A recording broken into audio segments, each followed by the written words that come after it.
This is MSI's RTX 4090 Gaming X Trio graphics card, and I'm expecting big things from this GPU, so what we're going to be doing is an unboxing, and then I'll do an overview of the card. Let's get into it. Hey, if you enjoy content like this, drop a like, make sure to subscribe, and smash that bell so you never miss another video. Hey, what is going on guys, Danny here, welcome back to the channel and I hope you've all been doing well. I've got one in hand, Nvidia's upcoming RTX 4090 gaming GPU. This one in particular is a custom model from MSI, known as their Gaming X Trio.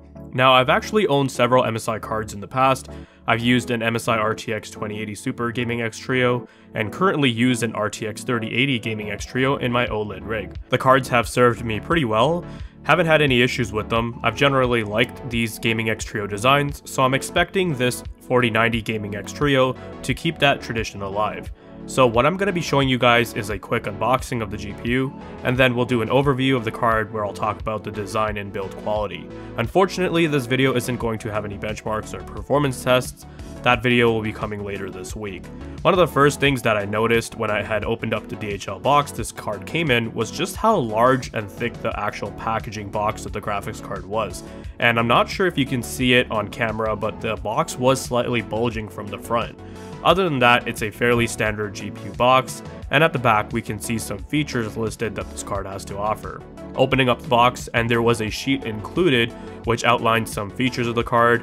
It's more of a review guide as well, so you won't see that included in the retail packaging. I was happy to see that the GPU had nice packaging foam surrounding it, and this wasn't the cheap brittle stuff either. It was quite durable, which is great because that will help prevent the card from taking any beating during shipping. We'll get to the card in a moment, but included with the GPU we have a 12-pin to 3 8-pin PCIe cable adapter. This is basically a necessity right now because since this card's connector is fairly new, there's not a lot of power supplies out there that come with the connector, so almost everyone's going to have to utilize these adapters. Along with that, we've got a metal GPU support bracket, which is also going to be a necessity considering how large these cards are. And speaking of large cards, here we have the 4090 wrapped in a anti-static bag. As I was taking out the card from the box, I was immediately just like, wow, this thing is an absolute chonker. It's the largest graphics card I have ever held, and it felt pretty heavy. Moving on, and let's talk about the aesthetics, design, and build quality of the MSI RTX 4090 Gaming X Trio. And I'm kinda glad that I was told to do two separate videos so that in my review I can just focus on the benchmarks. Upon first glance, I'm not gonna lie, I thought that MSI had decided to use the same cooler that they had featured on their previous generation RTX 30 series cards, because it looks so similar, but they have made a few changes. I'll be honest though, I was happy to see that they decided to retain the same sort of design for the Trio model. I really liked the design of the RTX 3080 Gaming X Trio, so it's great that they have decided to carry that forward. I was looking at models from other AIBs, and some of them had quite drastically changed their designs, and in my opinion, some of them turned out worse than what they had before. So I can definitely respect MSI's decision here of not trying to reinvent a whole new design when the old model did the job just fine. It's basically what Nvidia did for the Founders Edition model. For the most part, it's the same aesthetically, they've just modified them to accommodate the larger power draw requirements. The RTX 4090 Gaming X Trio has some black and gray gunmetal accents, which I think makes it look quite sleek and more of a mature design. Along with that, we can see it's got those angular portions similar to what we saw from last gen models, and I think these really make the card's shroud pop and give it a more dynamic look. There's also these smaller portions near the center of the card that have this studded texture, which I think complements the overall theme of the card and makes it look like it's carbon fiber, but obviously it's not. The whole shroud is actually made out of plastic, but it feels pretty good and seems quite sturdy, though some metal or aluminum would have been nice to see. The shroud is sporting three 100mm Torx 5.0 fans, and these fans are an updated design of their Torx design. The main changes they made to these fans is that instead of linking two blades, they've linked 3 blades to create what they're calling a ring arc, and they're tilted 22 degrees, which they claim will help improve airflow. Then there's a separate cowl around the blade that should help reduce recirculation, thus improving airflow stability. I don't know how effective this design really is, won't know until I've tested it, but from my experience with their previous gen Torx fans, I was quite impressed. They were effective at moving air and were very quiet under load, so I have high hopes for these fans. Those translucent stripes you see embedded within the shroud are for the RGB LEDs, and it seems like they have made those a bit larger, which I think was a wise choice considering how much bigger the overall GPU is. That would have made the RGB stripes look quite muted otherwise.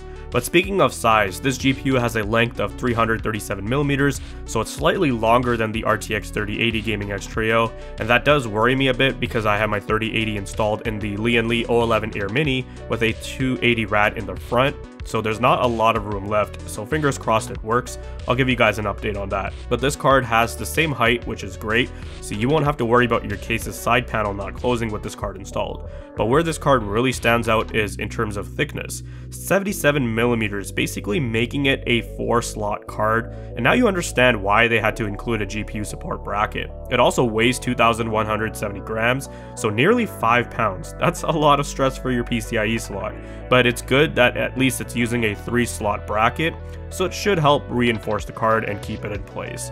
Moving around to the top, and we've got two nameplates, one with MSI's logo that I think also illuminates, and we can also see some GeForce RTX branding as well.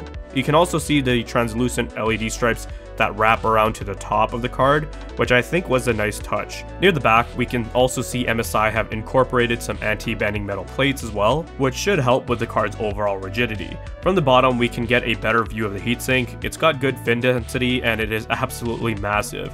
Considering this card has a TDP of 450 watts, I think it should be more than adequate, but we'll find out once we look at the thermal results in the upcoming review. I guess one advantage to having such a thick heatsink is that all the cables connected to the board are easily accessible, so if you needed to do a teardown, you can easily remove all the cables prior to pulling the card apart. The rear I/O has 3 DisplayPort 1.4a connectors. I know a lot of people were hoping for the new DisplayPort 2.0 port, but I think that this time around there aren't even that many monitors, if at all, which support that new standard yet. They've also got one HDMI 2.8 connection, which should pair nicely with my 4K OLED. On the other side, we can see that there are 8 copper heat pipes protruding out from the heatsink. Those heat pipes are squared and condensed together near the GPU die, which makes contact with a copper base plate, which is more advantageous over the heat pipes themselves touching the GPU die, because then you'd have to account for the small spacing in between the pipes and you can really only get so close. On the rear of the card, we've got a nice metal backplate, and thank God it's metal this time and not, you know, the graphene one they were using last time. I would have been so disappointed if a card at this price range came with one of those. But I think it looks good. There's a portion of it that has a brushed aesthetic, and we can see the MSI logo in the center, which I don't think lights up, unfortunately. Extending past the PCB, we can see some cutouts in the backplate that allow for air to flow through freely. That should help with thermals and heat dissipation. All in all, I think when it comes to aesthetics and design of this card, MSI have done a pretty good job. Like I said at the start of the video, instead of being like everyone else who have been trying all these wacky exotic designs, MSI said forget all that noise, we're gonna just continue the design we had from last gen and give it a facelift, which I can really appreciate. It's got a sleek look, neutral color scheme for the most part, should allow you to throw it into any build, and build quality appears to be on point here.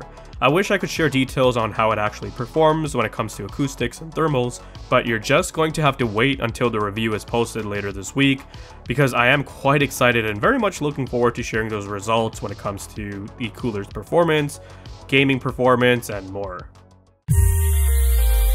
If you guys found this video to be informative and entertaining, then leave a like. Let me know your thoughts and comments down below. Be sure to check out the video description for cool links and ways to support the channel, such as using my Amazon affiliate link. And if you're interested in seeing more content like this, then consider subscribing, I'd greatly appreciate it. Thank you guys so much for watching, take care, and I'll see you in the next one.